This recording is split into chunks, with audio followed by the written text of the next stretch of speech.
Good morning. Wow, this looks really great to see so many people here today, this morning, 11 o'clock. So thank you for showing up so numerously. And I guess that this Dorothea was actually one of the goals that we set when we were talking last fall about how we wanted to shape these talks, and we were discussing with Giovanni, who is a member of the selection committee, and the link between the talks and the festival. So to see that there is such a curiosity and need to meet people and share ideas and words and creativity, well, it's humbling, I would say, because every time people come together, you think you are used to it because you show up, you do your speech, but then you get this wave that welcomes you and you say, wow, this is wonderful, this is warm, it feels good. And to have at this table Rachel Kushner, Kim Gordon, Eric Facon, I mean, all this wealth of ideas, of creativity, to be shared, and why not make new plans together. This is just amazing, and allow me to thank first of all our guests, but especially Dorothea, who is a unermüdliche. I'm at loss of words here. How do you say unermüdlich in English? Tireless, thank you. Tireless person who has this genuine curiosity for people, ideas, and culture. And it's such a privilege to be here introducing this extraordinary panel of thinkers. So thank you, Dorothea. Thank you all, and up to you.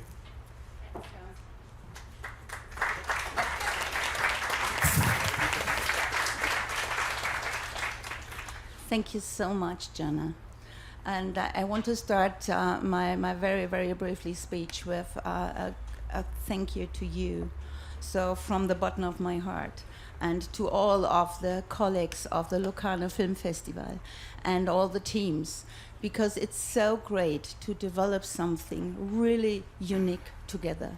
And Jana just said it, it's so important to share experience. It's so important to share knowledge and to see the world also in the shoes of the other ones, you know, and to go up together on the balcony, to the balcony, and to look down and to ask yourself, how do we want to build the future together?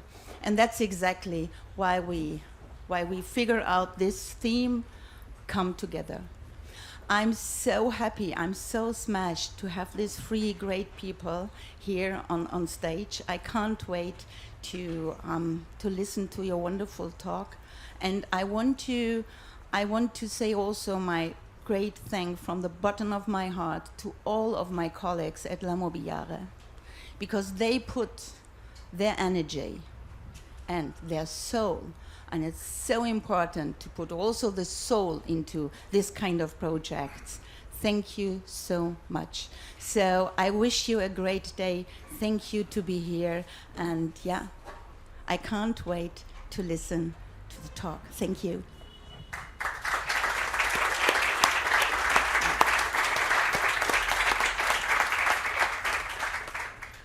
Good morning, everybody. This sounds okay. I'm really thrilled and honored to be sitting here with two great artists and to be included in the bunch of great minds like the other speakers have said just before. Well, actually, the focus is on the two of them. Just in case you need an introduction, we have with us today Rachel Kushner, author of fictional works like Flamethrowers and Mars Room, and also a collection of essays, The Hard Crowd, which we're going to be talking about at least a little bit, I suppose. And then Kim Gordon, musician, producer, singer, many different guises that you've taken on in your artistic life, fashion designer, etc., etc. With a book called Girl in a Band. And the first essay in this book is called Girl on a Motorcycle. Whether that's a coincidence or not, we'll be finding out within the next hour, and what this all means as well. So, I was kind of expecting for the two of you to meet for the first time, and then I found out that it's not completely true. You two are great friends and have known each other for the longest time.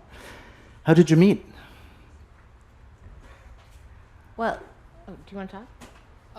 Well, we met in New York actually at it was a some kind of an anniversary dinner. Artist Space. Artist Space, yeah. And I don't know. I know going to New York is always exciting because I get to see old friends and meet new people like Rachel, who I admired from afar. Yeah, I think we haven't actually known each other that long. You get to a certain age where some of your friends you've known for decades. I've known Kim since, I believe, 2014, maybe, or 2013, fall of 2013, 2014. But we've become friends and good friends. And we've also done a bunch of different, we've conversed with one another for public events of various guises. Like I interviewed her when she had her really fantastic solo show at the Andy Warhol Museum in Pittsburgh. And I just happened to be on tour with my novel, The Mars Room. So I came there and got to just see Kim's really incredible show and talk to her about painting. And then she returned the favor for me and interviewed me about actually two of my books, The Hard Crowd and The Mars Room. But we live near each other, and we talk about art a lot. And we have a lot of mutual friends in the art world too. Yeah, and kind of like I would say like a burbling set of sly retorts. Like we try to make each other laugh. And mutual admiration. I mean, that you mentioned the word admiration also for the other's work. So what is it that you admire most in the other one's work? Well, I mean, Kim is sort of, it's funny because she has a book of photographs. It's called No Icon. But the joke in that is that she's very much is an icon. So when I met her, I felt like this is this famous person who in my youth, in terms of her musical career, and having come out of the art world into music, like, it's a very innovative approach. It's not just rock and roll. It's like something much more radical. And so she was an example of something that's a bit larger than life for me. So I wouldn't have been thinking along the lines of, oh, I'm going to befriend this person. When somebody's already famous, I tend to be, I keep my distance in a way because, you never know. You know them better than they know you. So you wait to take their cues. But my admiration, was long standing at that point. In terms of what I admire most, I don't know if I could reduce things, but Kim has would say, like, an intuitive and fluid way of responding to the world. And to see her do a kind of like sound performance on stage, like she did this really incredible performance to a, what is Tony's, Tony Conrad's documentary. Yeah, but I'm sorry. Tony Osler. Tony Osler. She did this performance with a Tony Osler projection of Niagara Falls behind her, which was absolutely huge. Like when you think of like the Edmund Burkean Sublime, just this tumbling wall of water. It was in slow. I had him slow it down. In slow motion, and she's playing her guitar and making these feedback loops. And some people have a very rare quality where something overtakes them. I mean, she can talk about it, but because I'm trying to describe what I admire, I will be, so presumptuous as to describe it for myself, what I imagine or project onto her. In real time, she's responding to this energy in a huge theater, and becoming something that is a manifestation of her real being and is also a total performance. Like, it's happening in real time and the audience is vibing off of it and putting the energy back to her. And it's like seeing somebody that you know and love and are very familiar with become someone else, and that someone else is also integral to who they are. Performers, that's a different thing, and I love seeing her in that modality. Wow. Difficult, I know, but yeah. Rachel is so articulate. It's one of the things I love and admire about her. You also She's get a able name to check in the book. articulate things that I can really only articulate when I'm writing. But I read The Flamethrowers before I met Rachel, and the description of early in the book of being in New York and this sort of sense of kind of being alienated, or not alienated, but just very much kind of alone and exploring the city and trying to figure out a way into the art world and meeting these older artists. I really related to that a lot. Like, that was an incredible, she just articulated that so well, and I don't know, it was kind of amazing. So I felt like I met her at that moment when I was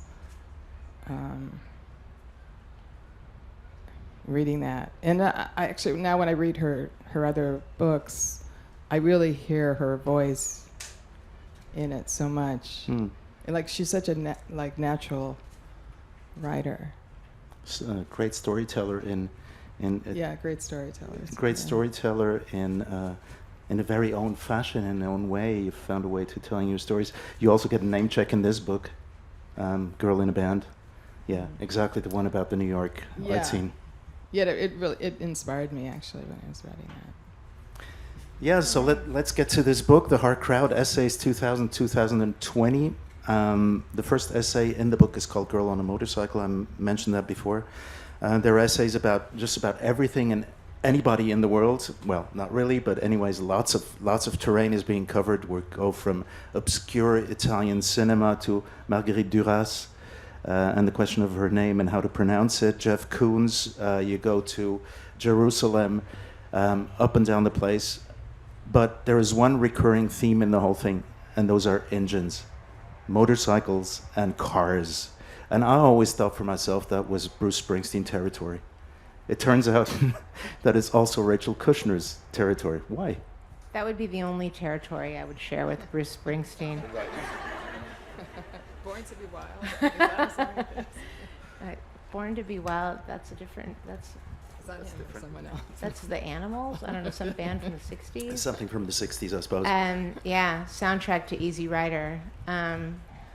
This book, The Hard Crowd, is my new book. It came out in April. It's essays, but it's not out yet in Switzerland. I'm not actually sure when that is, probably next year.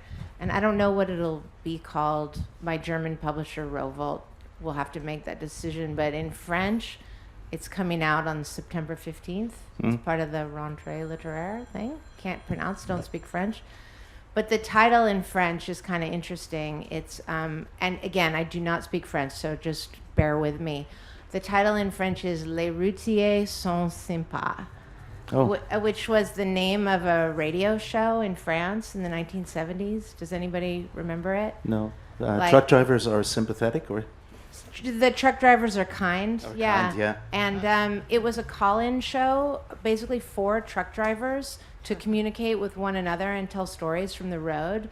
But it became incredibly popular and was syndicated all over France. And then they put out pressed vinyl albums with different truckers on the cover, and it would be kind of like highlights from the show. And there's an essay in the book, The Kindness of Truckers, that's just about me driving my 1963 two-door Chevrolet Impala hardtop across the country, and it broke down in Nebraska. And just by pure luck, the car broke down on the highway, and it was pouring rain, but there was enough momentum to pull into a truck stop. And I got out of the car and opened the hood, and from there had no idea what to do. It was actually a very complex mechanism in my car that had broken, but all these truckers kind of gathered around the engine bay.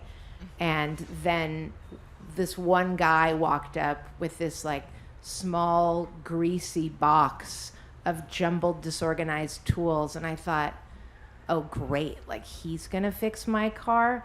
And all the other guys left and said, like, that's your man. And this guy stayed up all night working on my car. And another person got involved who was a tow truck driver and had to drive 60 miles east to get into a warehouse and get a part for my car. And it was the wrong part. So he went back to the warehouse and got another part. Meanwhile, the trucker implored me to sleep in the back of his cab while he worked on my car in the pouring rain. And this was a long, long time ago. I was quite a young woman, and I took from it, I think, a lesson, which is when somebody is offering you pure human generosity, sometimes your role in the world is simply to accept it and say thank you, and not think about it as a quid pro quo situation, like what do I owe this person and how do I thank him? I was never going to see him again. And in the morning, he started up my car, and the tow truck driver, whose name was Snacker, inexplicably, he was a little heavy set. They were like, that's it, go.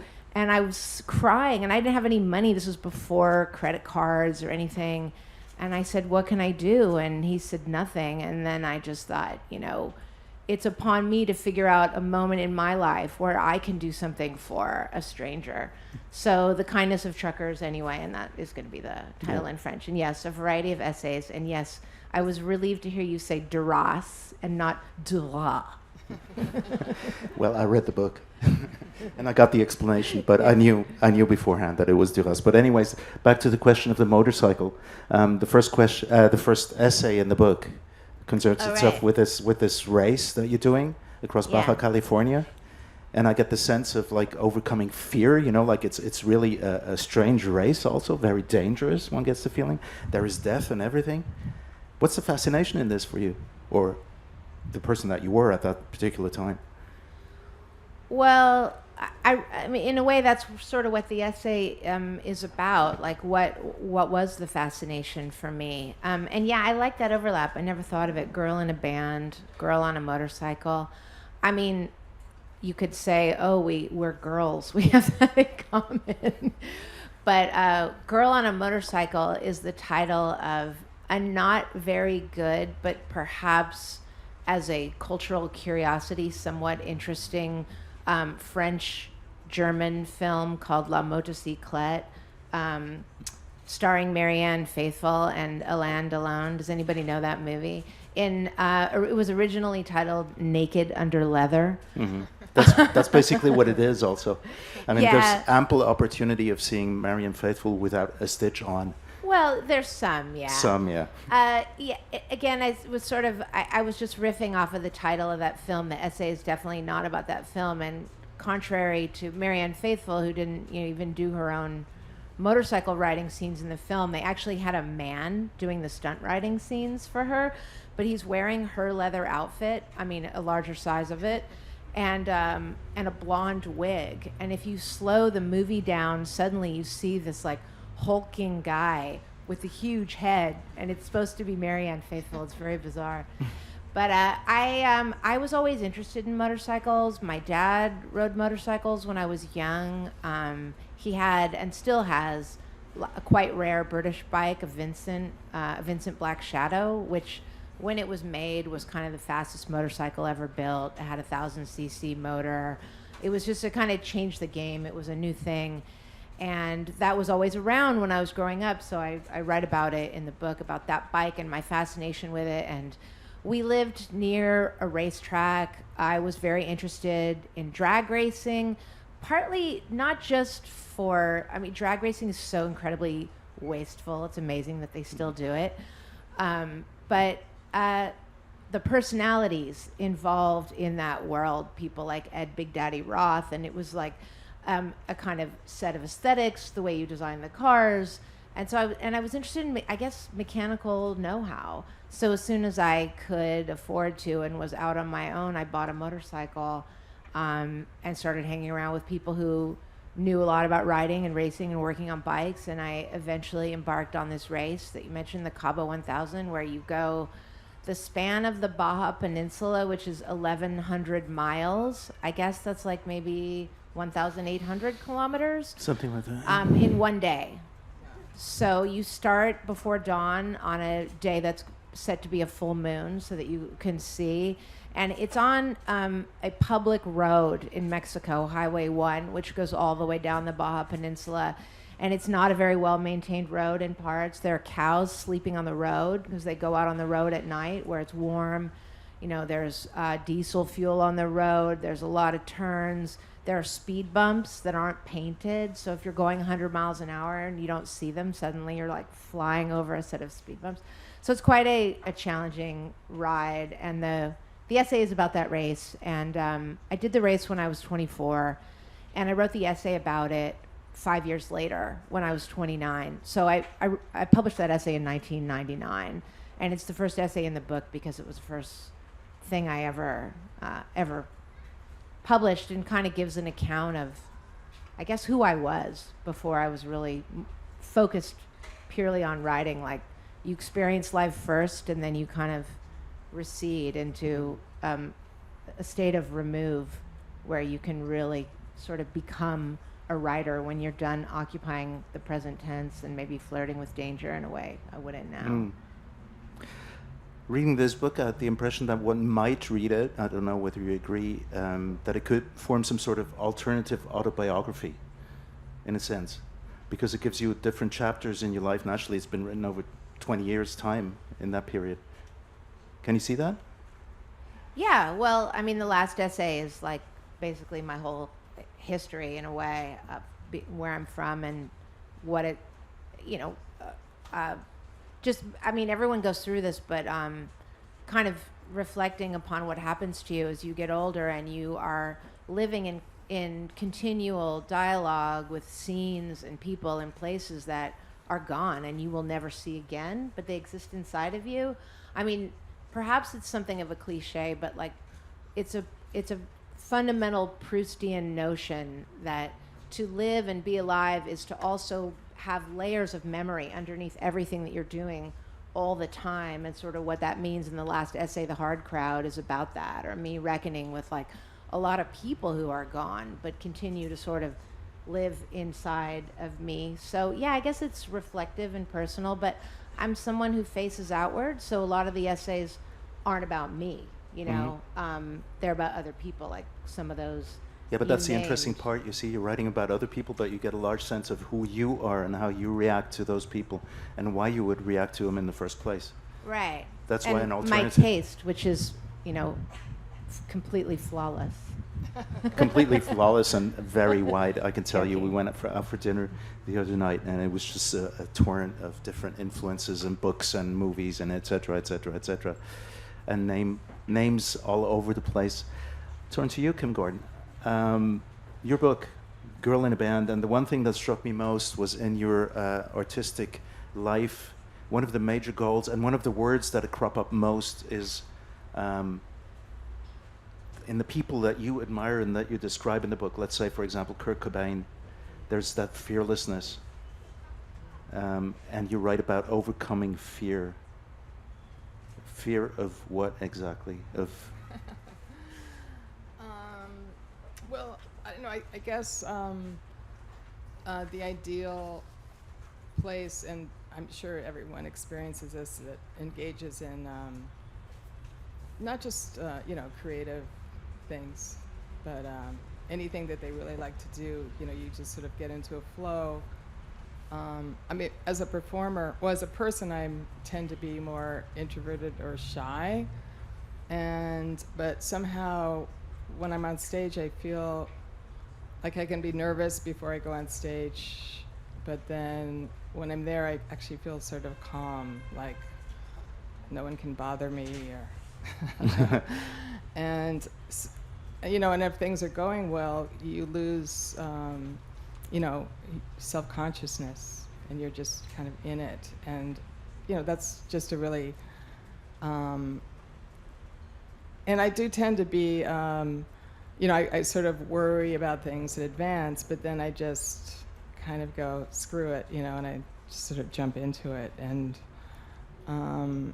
it's it's just a kind of a place that you can sort of that I feel like I can just own in a way. Mm-hmm. And it's what I lack in discipline, I guess I make up for with spontaneity. Yeah, well, I mean, this is what Rachel mentioned just before, like this fluidity of the moment. I think I can follow what you're saying because, or understand it. It's like the liberating moment, maybe, to walk out on stage. Yeah, I mean, it's a liberating moment to play if things are going well. Sound, like that can just really, everything can sort of melt away, and and then in my art practice, I can kind of think about things for a really long time, and but you just then have to try it to see if it works. Mm-hmm. Is that sort of like when you reach that state? I mean, I've been talking to loads of artists, maybe musicians, and others who've talked about this moment as being a moment when you're like on autopilot, where everything is just working well, and you lose a sense of yourself. You don't know exactly where you are, but you're doing okay. Yeah, exactly. Like it's best. You don't have such an orientation of where you are in space in a way. And I do actually, I think I have a good sense of space. I like that about performing on stage. It's almost more about moving around and feeling how that affects the sound, and just kind of being, sound can be, it sounds cliche, but it is sort of an architecture. And there is also something about plugging into the technology that sort of creates a weird barrier between, not barrier, but you sort of can transform yourself through the technology. Like we were talking about that the other day, how doing a radio interview or something, I could be nervous, but then if I put on headphones and hear my voice, it reminds me of the recording studio and how I'm able to sing in a way that I would never imagine, because I'm not a real singer. I'm like, I'm just more of a natural, but I don't mean I'm a naturally good singer. I'm just kind of like, I'm not, I'm limited in range, but something about hearing the voice sounding a certain way in the microphone, kind of, it's like you become a different character or something. It's kind of reassuring, and you leave yourself behind. Yeah, that might be more anxious about things as well. Yeah. But it's not a fear of exposing who you are on stage or in writing. Right, I think it's easier somehow to be vulnerable. Like, it's weird in that situation, and maybe it's because you have the power of technology in a certain way. Yeah, the power of technology and that moment of losing yourself in whatever you're doing. How does that happen for a writer? Yeah, I was just trying to think about that. There is a state that I think it's probably true for other writers as well, that is a kind of distracted concentration, where, I don't know if distracted is the right word, where you're in the trance, and it's a state in which you do kind of forget your body, or the chair you're sitting in, or the day, and you're following information that's really kind of filtering down, and it's coming from some place inside of you that's smarter than you are, and it is telling you what to imagine Like this is, so you're writing a novel, let's say, and there's a place where you want to have a scene. It's arbitrary to just choose what the scene is. You have to choose one from among a limitless number. But when you're in that state of mind, you know which scene is the one to choose, and you even know like what length the paragraphs need to be, what kind of statements they are, what tone they're in, what cadence the sentences arrive in, and even word choice. And it's as if, like when you think back to trying to figure out how to be a writer when you're young, there's a lot of technical things you're trying to manage at once, and other people are telling you these rules and maxims about writing, and all of that falls away. Every technical problem with writing falls away once you're in that state of mind. But to get into that state of mind, I think does take a certain amount of different kinds of practices where you have to know how to activate your own sensibility. You have to know, like a mentor of mine who's a great writer, Don DeLillo, says, there are things that only you know about the world. He doesn't mean me, Rachel, although I'm included in that. He means you as one generally.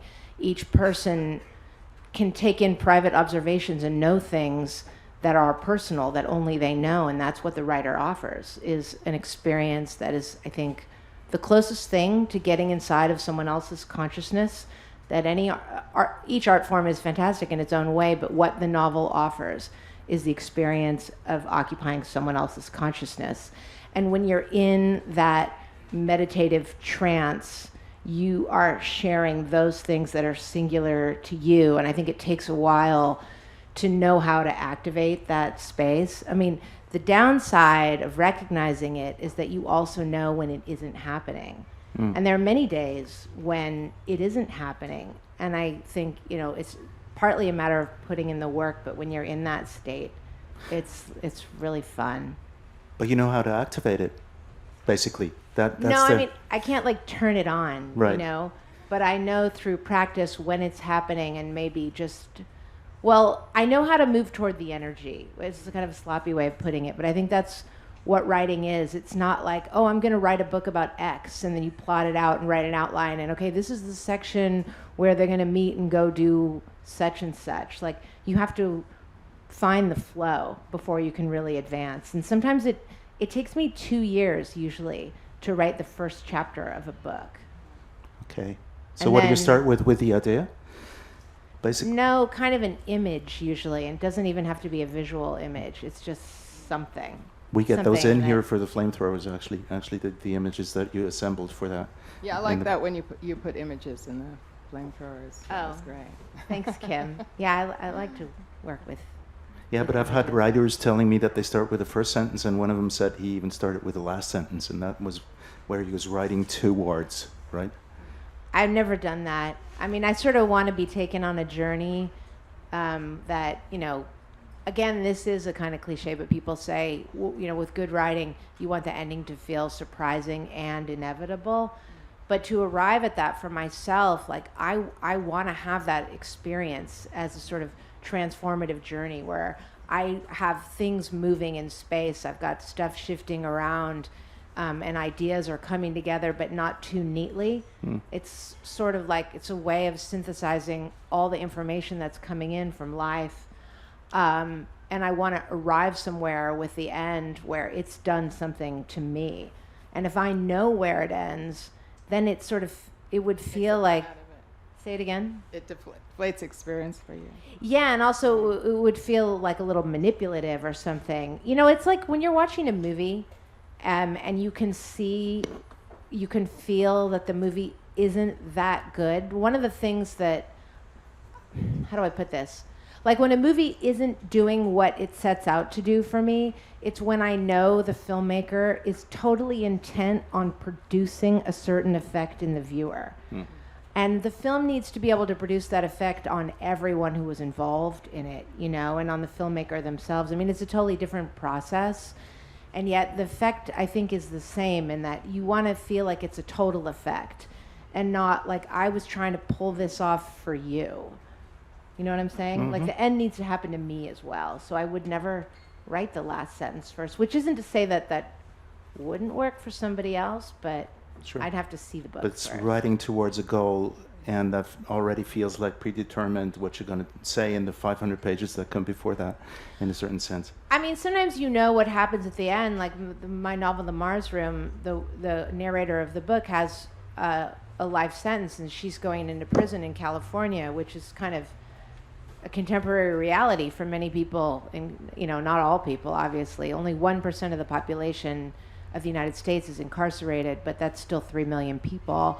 And California has a huge prison system, and I wanted to write this book and think about what she goes through in order to have a sense of her own life as having a continuity that isn't totally determined by the state of California. So the end is kind of predetermined in a way. So then you have to think more strenuously and deeper into what she can arrive at that allows her to think about her life in a way that extends beyond what the state has prepared for her in terms of her life. Sometimes you know the setup, but you don't know the text, the actual writing and the feeling that you're going to be going for. Mm. Rachel talks about an intuitive trance. Does that work for you too? Yes. No, I mean, like I don't know, like I look back on some things I've written and I'm like, God, I was really smart then, or something, and there is something about writing for me where I can't really think unless I'm writing, and I did find that experience writing my book, but but I feel that in music making as well. So does it produce a trance in you, or when you? Well, I mean, it's not like it's a trance, but I mean, Well, it could be, it is kind of like, you don't know, like when I'm writing, I don't know where it's coming from. Like, it's weird. Like I said, I don't know I could really write that, or. Does that scare you sometimes when you look at what you've written, or? No. It's just what it is, okay? It's fun. I don't know. Can I ask Kim a question? Is that right? Last night, I learned for the first time that Cool Thing, her song, is about LL Cool J. I had no idea. Do people know that? No. Like. I was watching it this morning, and he appears, but I didn't know that it was about him. So can you say a little about? Yeah. You interviewed him? I did, yes. I interviewed him for Spin magazine, which was. Is Spin still around? I don't even know. What year was that? 19. It must have been 90. 1 or 2? Or 91. It was kind of maybe when our first mainstream record came out, because we had a publicist who was thinking of interesting things to do or something. And I really liked Radio, his first record that Rick Rubin produced, who was a producer who also worked with the Beastie Boys, who coincidentally I met when he was living in a dorm at NYU, and Rick Rubin was in a band called Hose, which was like a Flipper rip-off.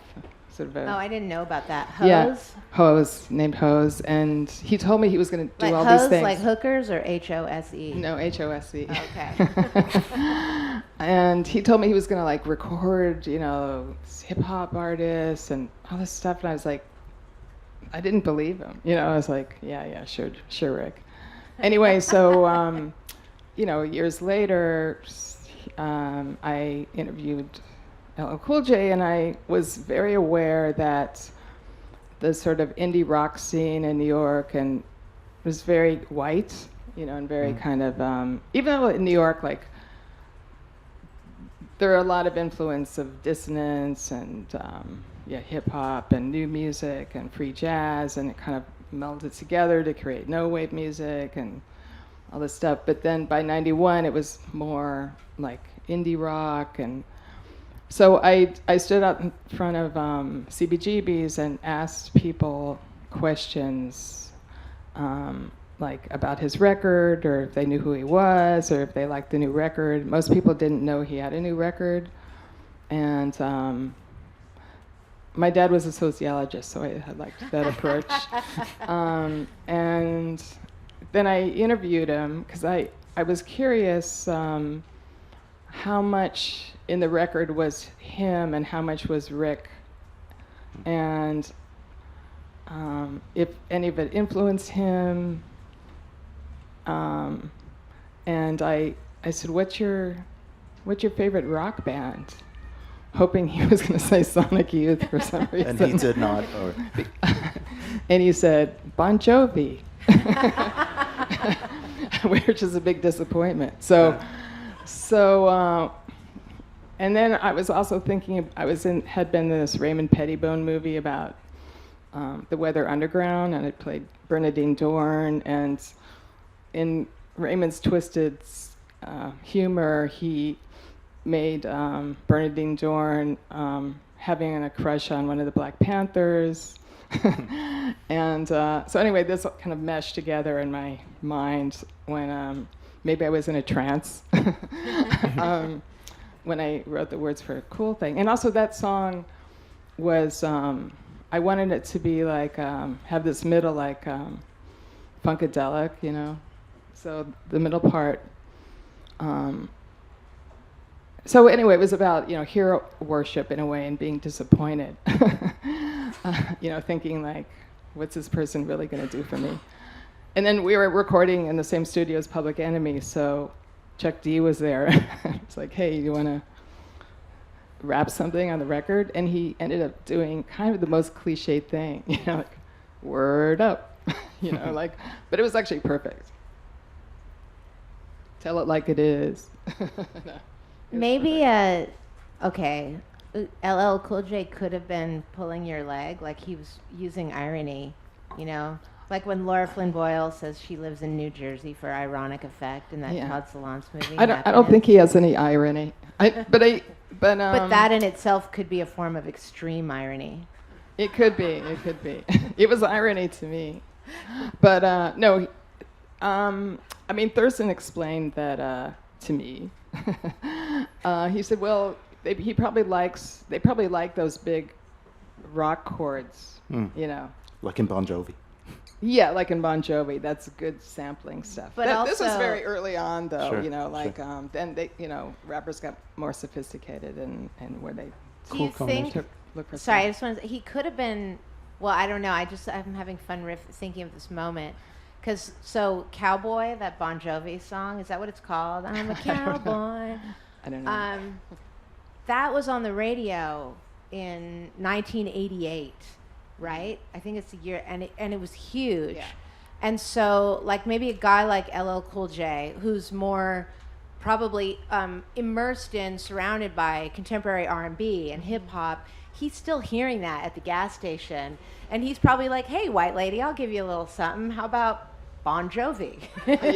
yeah, or it's just like that, you know, represents success and mainstream and music and rock, and you know, that's like what is mostly heard. So he wouldn't know really who Sonic Youth was or anything. Yeah, but it's a nice combination of different worlds. One has the feeling, you know, like. Yeah, but I also took from his video. I love that song, "Going Back to Cali." That's a great song. That's a great song and Absolutely, video. Yeah. absolutely. Yeah, it's just two different worlds, and one has the feeling they need to collide somewhere, but they don't. Yeah. Yeah.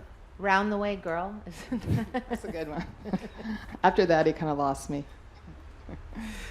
Improvisation, is that that's also part of your work nowadays? Tapping into the unconscious. Yeah, that, and also there is a bit of fearlessness about that. I have this experimental guitar duo with a noisician named Bill Nace, and we put out a bunch of records. And I love playing with Bill because he really just knows how to listen, and we're just so on the same wavelength, and he has a lot of girl energy, I think. But we, you know, like I make up the lyrics as I'm going along, and usually in improv music, it's mostly instrumental, and it can get kind of, well, I don't want to say formulaic, but that is a big leap of jumping up a cliff, basically. Mm. Feeling. There's one little quote that I'd like to give you. It's from your book, The Flamethrowers.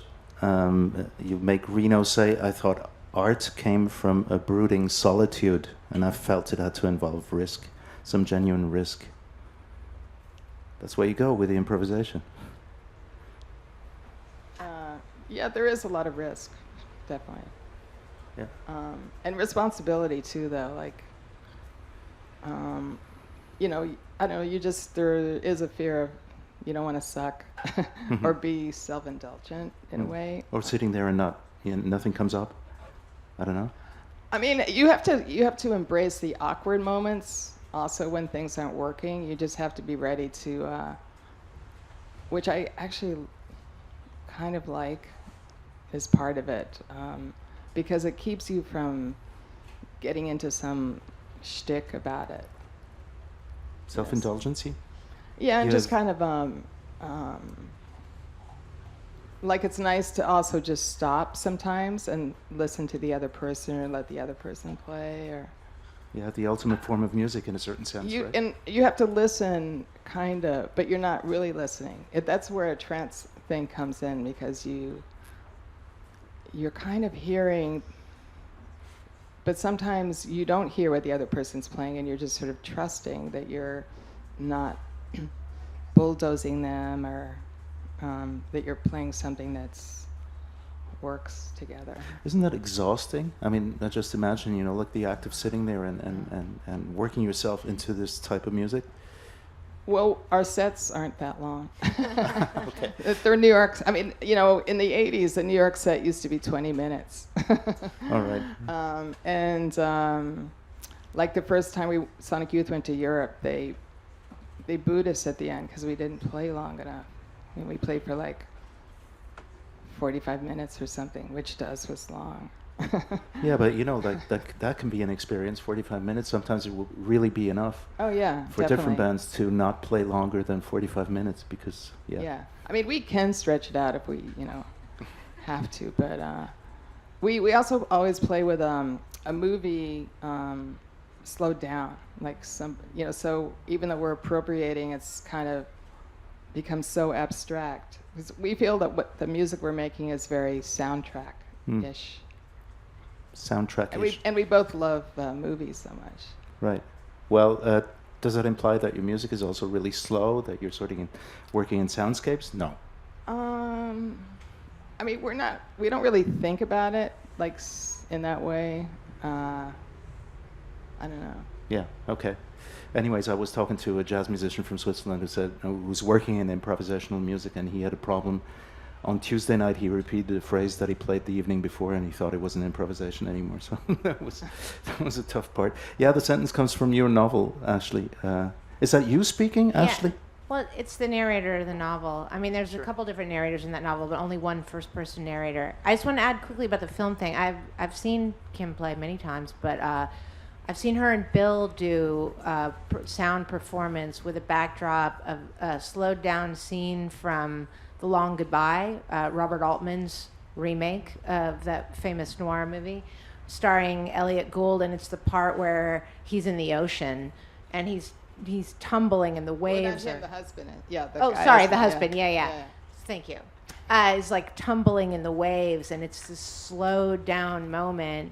And I guess just as somebody who's there for that experience, it was an amazing performance. But as a lover of film, I'm interested in these dilated moments of film. Like, who was it? Oh, Douglas Gordon made this 24-hour Psycho, where he takes the movie Psycho and slows it down so that it requires 24 hours to view the entire thing. And like, inside of a film, maybe blown up are these existential spaces, like, so that's all happening behind them when they're playing, and it's very cool. In terms of that line, I think there's something that she says right before that. I thought that art came from a brooding solitude, meaning I was mistaken about where art comes from. Right. And I guess in a way, right, your question is behind the narrator, which of course you know that's the narrator speaking. Is that also you? And maybe in a way, yes, because I remember thinking that when I was younger that there's this idea that if you have creative inspiration, it's just inside of you and kind of needs to find a way to get released, you know? And you still hear that a lot, like, oh, a writer just needs a room of her own. An artist needs a lot more than just a room of their own, because in fact, it's how you're called upon by the world and the way that you are alive to what's around you that results in art. Like Sartre, Jean-Paul Sartre has these very funny things about that. Like, you don't just unlock it from inside you as if the artwork is just some baby that you've been carrying to gestation all along, you know? You find it in the world, in what catches your eye, in what's happening. And so in real time, things happen, which is maybe why like a mistake or a screw up on stage could be interesting, right? Because it's how you respond to it. Like having perfect control over something is going to result in a sort of dead thing. And so the brooding solitude is a more arrogant idea of what art is, thinking that it's, you know, it's the artist in the black turtleneck. Like It's a romantic idea, basically. yeah, and I think that like the more romantic and more messy and true idea is that it's how you live and how you listen and respond to the world around you. Yeah, the interesting part is in those two lines that you're starting off with one verb, I thought, and I felt. And I thought that was interesting in two sentences, one after the other. I thought it was like that, but I felt it was different. So that's what I thought was interesting. Actually, you mentioned that you're both... But did you feel that it was interesting? Yes, I felt that it was interesting. No, I didn't think so. I felt that it was interesting. Right. So yeah, we are. You mentioned that you're both film lovers. You've been here. You've been discovering stuff, I think. As the last question, since we're here at a film festival and you've been visiting, what have you discovered? I know what it is, but anyways, I'll let you have the floor now. We've got a clear winner in the Miss Universe pageant for #1 movie we've seen at this festival. Kim? Yeah, so it's a film by, it's part of the retrospect of the Italian director Latuada. Alberto Latuada. And Latuada? I forget the name. What is it? Le farò da padre. I'll take her like a father. Is that what it is? Something we both say all the time, weirdly. It's just like... It's a weird title in English, I think. It is weird, but it does say a lot about the film. You could never make a film like this now. Did anybody here see it? Man, you guys missed Oh, she out saw it. royally. She saw it Who? with the hat. Yay. What did you think?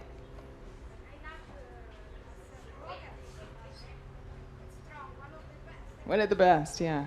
That's going to stay with me for a long time. Do you want to explain? Did you laugh?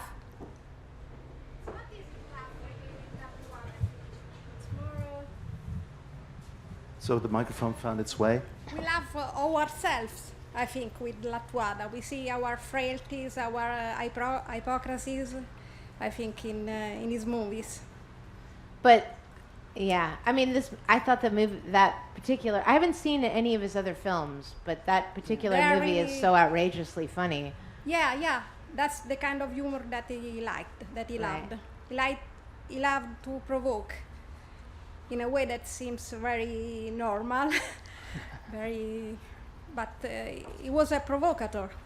Right, he's a provocateur. Were you going to summarize it? So this man, he's wearing a bad wig. It had a lot of soap opera aspects to it, and he's a lawyer, but he had this dream of this huge real estate project on this kind of beautiful shoreline, untouched property that was owned by this countess who's a widow, who's very wealthy. And she has this daughter who they referred to as an idiot, but she didn't really talk. She was pre-verbal. She I don't know how old, she was supposed to be 17, I guess. She had the face of a child, but her body was very developed. Like it was like this amazing body.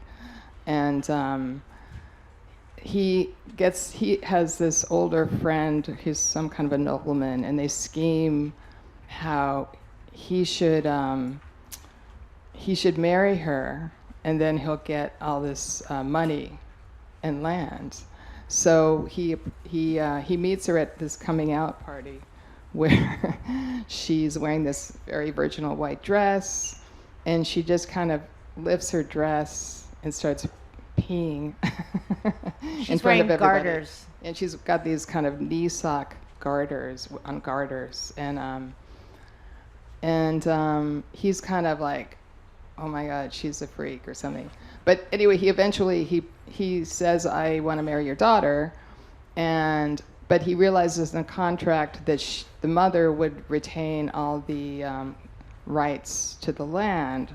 So he comes up with another scheme about kidnapping her and then returning her, but she'll be soiled. Someone will like defile her virginity. So he has a bargaining point.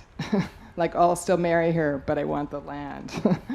And so he has somebody kidnap her, and the guy is supposed to rape her or something. And but he ends up, I don't know, somehow that doesn't happen. And the guy says, get out. And then he says, I'll be like a dad to her, a father. And he's trying to be very, like, not be seduced by her, but she's like a sex kitten. Like you see earlier that her nanny masturbates her to soothe her, to get her to go to sleep. And she's really just responds to people through her body in this sexual, hypersexual way. And anyway, so the guy succumbs, and he basically actually starts falling in love with her. And he starts making sounds with her too, and everything. And anyway, so they return her. The other guy comes back, and when no one's around, he tries to rape her, and but doesn't, but hits her. And then the mother arrives, everyone's there, and so basically telling the whole movie. Yes, let's not spoiler it.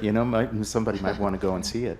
Yeah, possibly. You'll never be able to see it. I don't know when you'll see it, but anyway. But basically, he falls in love with the girl. All right. Now I won't tell you the ends.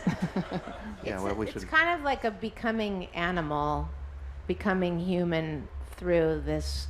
Like, she teaches him how to be purely, free and, yeah, to be pre-language, to be like purely in his body, and it's just a completely outrageous movie because this girl acts like Kim said, like she's pre-language. She maybe is like extremely autistic or something. It's not really said. They just call her La Shema. Is that how you say it? Like, and but she has this incredible sex drive, and it's her way of interacting with the world. And he finds it like to be this liberated space. And I got the feeling from reading descriptions of his other movies that some of them are that same thing, but under another guise, some way of like leaving behind the world of rules and restrictions, and also kind of just like money making and capitalist adventures for this other transcended world of a pre-lapsarian hypersexualized innocence or something. It was an amazing movie. And you'd never see anyone making a movie like that now. Yeah, they just wouldn't be allowed to show that sort of sexuality in a young girl, really. I mean, I think the actress was 21, and she actually has quite a career, or had quite a career, as Rachel looked up all her movies. It was kind of her. She specialized in kind of outlier movies. Sadism, hypersexualization, fascism, and proto-fascist denunciation. Cianismo. Okay, well, what a way to end this talk, really. I think the church bells are tolling. It must be about 12 o'clock. Church bells always ring when I talk about sex and fascism. It's really weird. Well, we've organized all this, you see? It's like, now, toll the bells. Okay. I'm supposed to look at the audience now, and I'm not really sure whether we do have the time for questions. But by the way, didn't Abel Ferrara say that God is hiding in the world? I think he said that. Yeah. I don't Sorry. know whether he always tells the truth, but anyways, I'm willing to believe You can that. be right by accident. You know? Yeah, sure. We have time for about 10 questions. We're going to answer just 2 of them.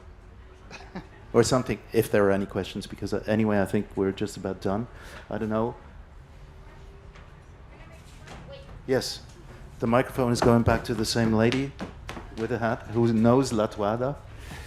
Yeah. I wanted to ask to King Gordon, you also acted in some movies, you in small parts. I wanted to ask how that fits in your path. Do you like to act? Is something you ever thought about as a new road for you? I do like to act, but it also just depends on the director.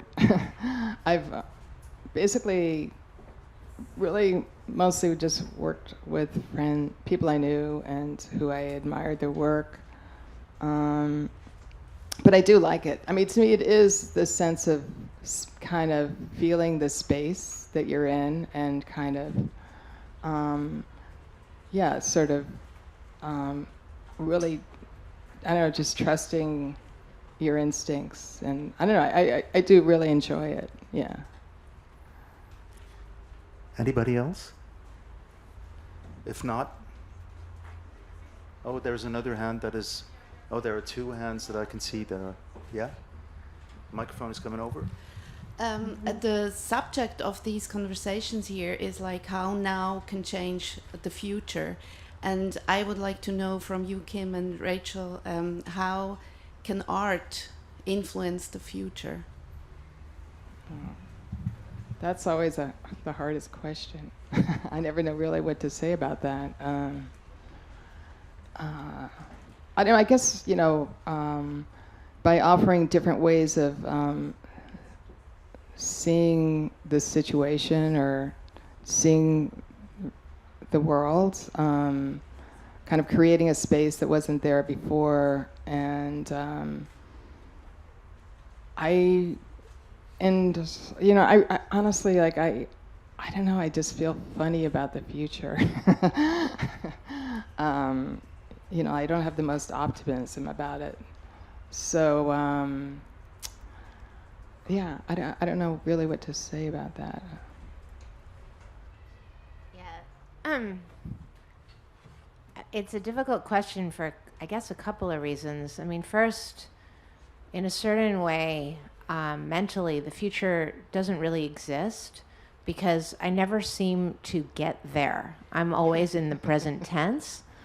So so the future as a concept is a concept that's rooted in the present as someplace that's before me. Because when I actually get there, I don't know I'm in that future. I'm just in the rolling present tense. It's the present, it's the present, it's the present.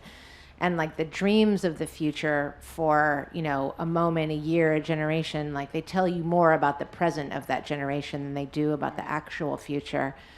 At the same time, obviously right now people are starting to contend with a very dark or dire future, or even the absence of a future. And I am kind of, I'm a child of the 20th century, like a kind of Freudian century, and I do believe that a lot of what we do is suppressing a sort of death drive, and it seems to be kind of erupting now for people, like they're thinking about it in very conscious ways. I know that really wasn't your question. When I write a novel, if I'm thinking about it having a life separate from me, I really write it because it's my way of engaging with my own life and being in the world and sort of trying to put into an order and one place a version of my experience that ideally is more intelligent than I am, it's smarter than I am, and also has humor in it, hopefully. But I don't really think about like its impact on other people or a reader. I just can't go there. It's not part of my creative process. But if there was a reader or an impact, for me it would be some abstract long time future, like an idea of posterity, like maybe a book is for all time, ideally, and could exist somewhere in a library and somebody would find it someday. And partly that is just a more pleasant thing to think about than like, will people like my book, you know, is it going to be well reviewed? I don't care about any of that so much when I'm working. But the idea of writing in some way that is an ancient tradition where my book could exist alongside other books that people wrote many years prior or many years hence, like that seems okay. In terms of like finding solutions to the totally dire situation, art is to the side of all that. I'll leave it to my son to figure out. Yeah, I agree. Yeah, I think it seems more about adding to the sort of communal dialogue of what humanity is, I guess. Yeah. So, have another look at the audience. If there is no hands raised, then thank you very much, Rachel Kushner and Thank Kim you. Gordon. Thanks for coming. Thank you, Eric. Yes. Thanks, Kim. Thanks, everyone.